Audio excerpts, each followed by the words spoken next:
بسم الله الرحمن الرحيم. اللهم انفعنا بما علمتنا وعلمنا ما ينفعنا.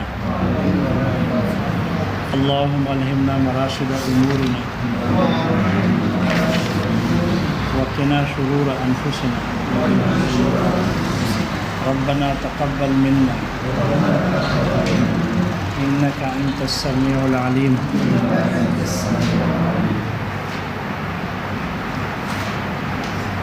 سبق یاد ہے بھائی؟ تو بسم اللہ کر لو، کوئی سناؤ. بسم اللہ الرحمن الرحیم. دوسری قسم ہے نص،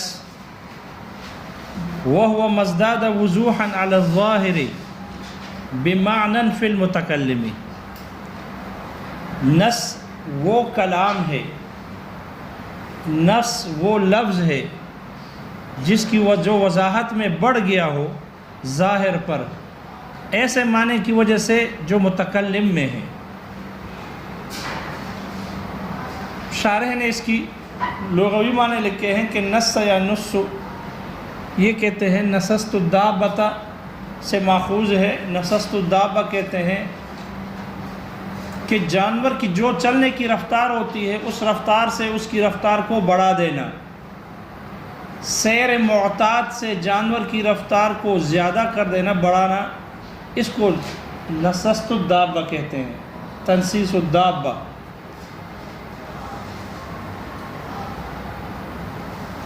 یعنی اس میں ایک قسم کی زیادتی آتی ہے، عام معتاد سفر سے ایک زیادتی آ گئی. یہی وجہ ہے کہتے ہیں کہ یہ جو نئی دلہن آتی ہے تو چونکہ اس کی بھی جگہ ممتاز ہوتی ہے، یعنی اس کی جگہ کو سجایا ہوتا ہے، تکلف سے کام لیا ہوتا ہے، اور کرسیاں بھی رکھی ہوتی ہے، وہاں بھی کچھ انہوں نے تکلف کیا ہوتا ہے، لیکن جو دلہن والی جگہ ہوتی ہے وہ زیادہ سجی ہوتی ہے، تکلف سے کام لیا جاتا ہے، وہاں زیادتی پائی جا رہی ہے. تکلف میں کیا پائی جاتی ہے؟ زیادتی پائی جاتی ہے. اس لیے اس کو بھی نص کہتے ہیں، یعنی وہ بھی تنصیص سے ہے. یہی وجہ ہے اسٹیج میں چونکہ علماء بیٹھے ہوتے ہیں اس کو بھی منصہ کہتے ہیں، اس لیے کہ وہ نیچے والے لوگوں کے مقابلے میں تھوڑا سا ممتاز اور نمایاں ہوتے ہیں. تو جس چیز میں یہ نمائندگی والا معنی ہو، زیادتی والا معنی ہو، اس کو نص کہتے ہیں. اسے کیا کہتے ہیں؟ نص کہتے ہیں.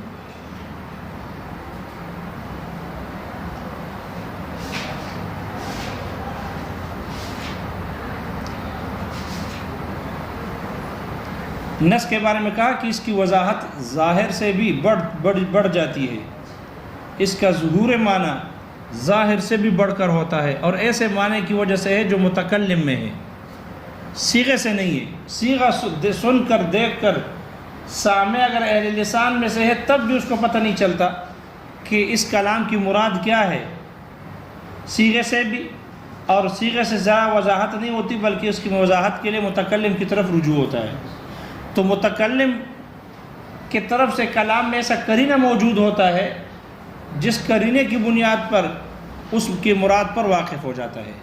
صرف صیغے سے نہیں ہوتا، صرف صیغے سے نہیں ہوتا. تو ظاہر بات ہے جس کلام صرف صیغے سے ظاہر ہو اور جو کلام متکلم کی طرف سے کچھ قرینے اور دلائل موجود ہو اس کی بنیاد پر اس کلام کی مراد واضح ہو تو اس میں قوت بڑھ کر ہے، اس میں ظہور زیادہ ہے.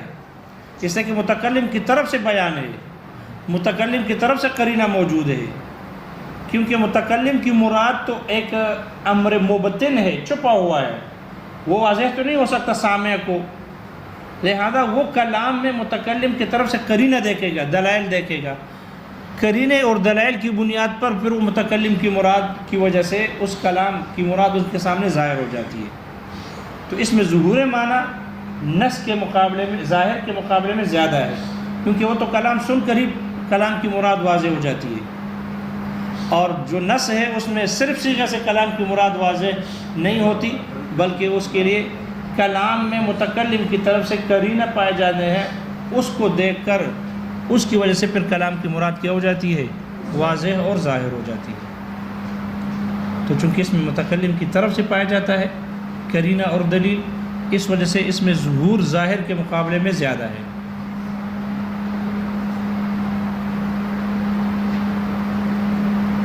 اس کی مثال دی ہے، جیسے اللہ تعالیٰ نے فرمایا، دونوں کی مثال ظاہر اور نص کی ایک ہی مثال دے دی، فَانْكِحُوا مَا طَابَ لَكُم مِّنَ النِّسَاءِ مَثْنَىٰ وَثُلَاثَ وَرُبَاعَ، تم عورتوں میں سے جو تمہیں اچھی لگے بلی لگے ان سے نکاح کرو، 2 2 3 3 اور 4 4 سے۔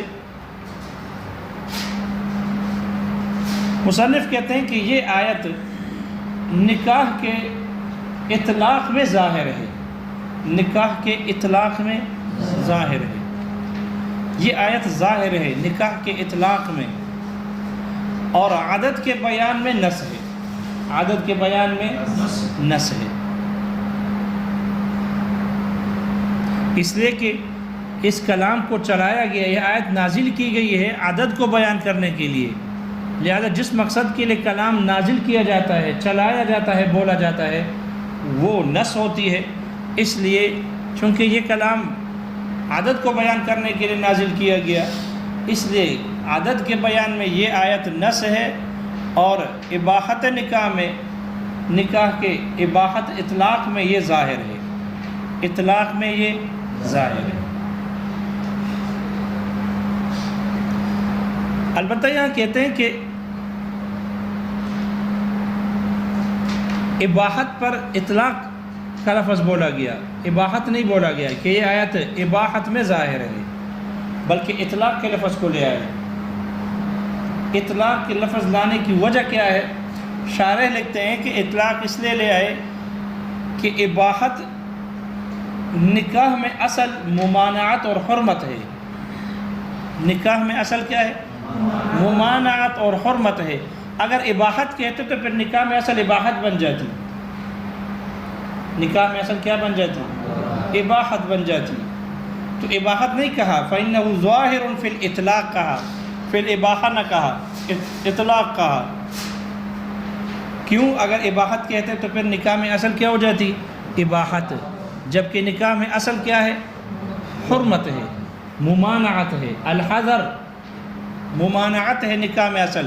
یہ شارع کا موقف ہے، بھائی خیال کرنا، نکاح میں اصل حرمت ہے، نکاح میں اصل ممانعت ہے۔ کیوں؟ وجہ یہ بیان کی ہے کہ نکاح کی وجہ سے ایک آزاد مخلوق غلام بن جاتی ہے، نکاح کی وجہ سے ایک آزاد مخلوق کیا بن جاتی ہے؟ غلام بن جاتی ہے۔ اس لیے کہ نکاح پابندی کا نام ہے، یہ قید ہوتی ہے، آزاد مخلوق عورت جو شوہر کے نکاح میں آ کر وہ پابند ہو جاتی ہے۔ پہلے آرام سے آتی جاتی تھی، مرضی ہے، ادھر پڑوس میں ضیاء الدین کا گھر ہے، آرام سے آئے جائے، کوئی حرج نہیں ہے۔ اس طرف ہے، کیا نام ہے آپ کا؟ یاسین کا گھر ہے، راقیاس کا گھر ہے، عبد الغفور بھی کونے میں بیٹھا ہوا ہے، تو وہ آرام سے آتی جاتی تھی۔ لیکن جب سے معاذ کے ہاتھ آئی ہے، اب نہ اس طرف جا سکتی ہے نہ اس طرف آ سکتی ہے۔ 2 ٹکے کا آدمی ہوگا، 2 ٹکے کا، یہ نہیں، یہ تو بہت قیمتی آدمی ہے، یہ تو بہت قیمتی ہے، یہ بہت قیمتی ہے۔ 2 ٹکے کا آدمی ہوگا اور کروڑوں روپے کی جو ہے نا وہ اس کی نکاح میں عورت ہوگی، اخلاق کے اعتبار سے، کردار کے اعتبار سے، علم کے اعتبار سے، حسن کے اعتبار سے، کروڑوں کی بیوی 2 ٹکے شکل رکھنے والے آدمی کے نکاح میں ہوگی، لیکن بیچاری کیا ہو جاتی ہے؟ غلام بن جاتی ہے۔ تو غلامی تو علامت کفر میں سے ہے، غلامی تو ناپسندیدہ ہے، ٹھیک ہے۔ لہذا نکاح میں اس لیے کہا کہ اطلاق کا لفظ ذکر کیا، اباحت نہیں کہا، اس لیے کہ نکاح میں اصل ممانعت اور حذر ہے، حرمت ہے، اس لیے کہ یہ نکاح ایک آزاد کو رقیق بنا دیتی ہے، غلام بنا دیتی ہے، جو کہ درست نہیں۔ البتہ اس پر اشکال ہے، اس پر اشکال ہے، اگر نکاح میں اصل حرمت اور ممانعت بنا دیا آپ نے، تو پھر نکاح جو طلاق ہے، طلاق میں اصل اباحت ہونی چاہیے، مخلوق کو آزاد کرنا اصل ہونا چاہیے نا، غلام کو آزاد کرنا مباح ہے، مستحب ہونا چاہیے۔ تو اگر نکاح میں اصل ممانعت اور حذر ہے، حرمت ہے، تو پھر طلاق میں اباحت ہونی چاہیے۔ طلاق میں اصل کیا ہونی چاہیے؟ اباحت ہونی چاہیے۔ حالانکہ ہمارے اصول کی ساری کتابوں میں لکھا ہوا ہے کہ الاصل فی الطلاق الحذر، طلاق میں اصل حذر ممانعت ہے، الا یہ کہ گھر کا پہیہ نہ چلتا ہو، مشکلات ہوں، لڑائی جھگڑے ہوں، تو بہت سوچ و بچار کے بعد پھر شوہر کو کہا کہ 3 ایک وقت میں نہ دو، بلکہ اس طہر میں طلاق دو جس میں وطی نہ ہوئی ہو، کیونکہ ظاہر جب طہارت کا زمانہ آتا ہے تو میلان بڑھ جاتا ہے، تو ہو سکتا ہے یہ میاں بیوی دوبارہ مل جائے اور وہ جو لڑائی کی نوبت، طلاق کی نوبت آئی ہے، وہ ختم ہو جائے۔ اس لیے شریعت نے طہر کا حکم دیا ہے کہ طلاق طہر میں دینی ہے، اور ایسے طہر میں جس میں وطی نہ کی گئی ہو۔ لہذا یہ اس لیے ہے تاکہ جدائی نہ ہو، اس لیے کہ اصل طلاق میں ممانعت ہے، حرمت ہے، حذر ہے، حرمت نہیں ممانعت ہے، طلاق نہیں دینی چاہیے۔ اس لیے ابغض الحلال کہا۔ کیا کہا؟ ابغض الحلال، حلال چیزوں میں سب سے مبغوض چیز ہے، ناپسندیدہ چیز ہے۔ تو یہاں سے پتہ چل رہا ہے کہ پھر ایسا تو نہیں ہو سکتا کہ نکاح میں اصل حرمت اور ممانعت ہو اور طلاق میں بھی اصل حرمت اور ممانعت ہو، تو یہ کون سی بات ہو گئی؟ لانا بھی منع ہے اور پھر چھوڑنا بھی منع ہو، ایسا کیا ہوگا؟ جو وجہ بیان کر رہے ہیں تو اس کا تقاضا ہے کہ طلاق میں اصل اباحت ہو۔ لیکن بہرحال یہ اس کا قول تو کسی نے بظاہر کیا نہیں، صرف شارح نے ذکر کیا ہے، اور اس کی جو عربی شرح ہے مولوی یعقوب البنانی، تو انہوں نے بھی نقل ذکر کی ہے، لیکن بہرحال اس پر پھر ان کی محاشی نے تھوڑا سا رد کیا ہے اور ذکر کیا ہے کہ اگر اس کو ہم اباحت میں اصل لیں گے تو پھر طلاق میں اصل اباحت لینی پڑے گی، جب کہ وہاں اصل حذر ہے اور ممانعت ہے، اور دونوں میں منافعات ہے، دونوں جمع نہیں ہو سکتے۔ بہرحال اس پر یہ اشکال ہے، اگر اطلاق سے ہم اجازت وہ حرمت اصل لے لیں نکاح میں تو پھر طلاق میں اباحت ہونی چاہیے، حالانکہ نہیں ہے۔ بہرحال اس پر یہ اشکال ہے۔ تو نکاح کے اباحت میں یہ آیت ظاہر ہے، اور نکاح عدد کے بیان کرنے میں یہ کیا ہے؟ نص ہے۔ اس آیت کو اباحت نکاح کے لیے نہیں نازل کیا گیا، بلکہ عدد کو بیان کرنے کے لیے نازل کیا گیا، اور استدلال میں 3 قسم کے دلائل ذکر کیے۔ پہلی قسم کی دلیل کہ جب امر کا صیغہ جب کسی امر کے صیغے میں کوئی قید موجود ہو، جب کوئی حکم شرعی مقید بقید ہو اور اس پر امر کا صیغہ آ جائے، تو وہاں مقصود بالامر قید ہوتی ہے، مقید نہیں۔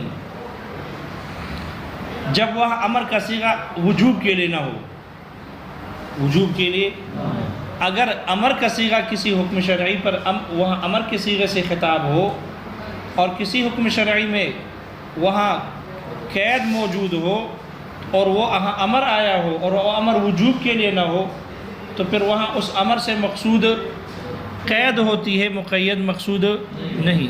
یہاں دیکھو اللہ تعالیٰ کا فرمان فَانْكِحُوا امر کا صیغہ ہے، اور یہ نکاح میں وارد ہوا ہے۔ فَانْكِحُوا مَا طَابَ لَكُمْ، تو نکاح میں وارد ہوا ہے، لیکن نکاح میں مطلقاً نہیں، یہ مقید بقیدن ہے۔ فَانْكِحُوا مَا طَابَ لَكُمْ مِنَ النِّسَاءِ مَثْنَى وَثُلَاثَ وَرُبَاعَ، تو نکاح کو مقید کیا قید مثنا، ثلاثہ اور رباع کے قید کے ساتھ، اور امر وجوب کے لیے ہے نہیں، اس لیے کہ نکاح واجب ہے نہیں الا عند التوقان، امام توقان کے وقت ہی ہوگا، وغیرہ تو بغیر توقان کے وجوب نہیں ہے۔ لہذا یہاں یہ امر جو ہے فَانْكِحُوا، یہ اباحت کے لیے ہے، بالاتفاق امر کا ادنا درجہ اباحت ہے، وجوب نہیں ہے اعلیٰ درجہ۔ اس لیے یہاں مراد اس آیت سے قید مقصود ہے، عدد بیان کرنا مقصود ہے، مقید یعنی نکاح مقصود بالبیان نکاح نہیں ہے، بلکہ مقصود بالبیان قید ہے، یعنی عدد ہے۔ یہ ایسا ہی ہے جیسے ہم پیچھے سبق گزر گیا، آپ علیہ السلام نے اشیاء ستہ ربویہ میں فرمایا الحنطة بالحنطة الشعير بالشعير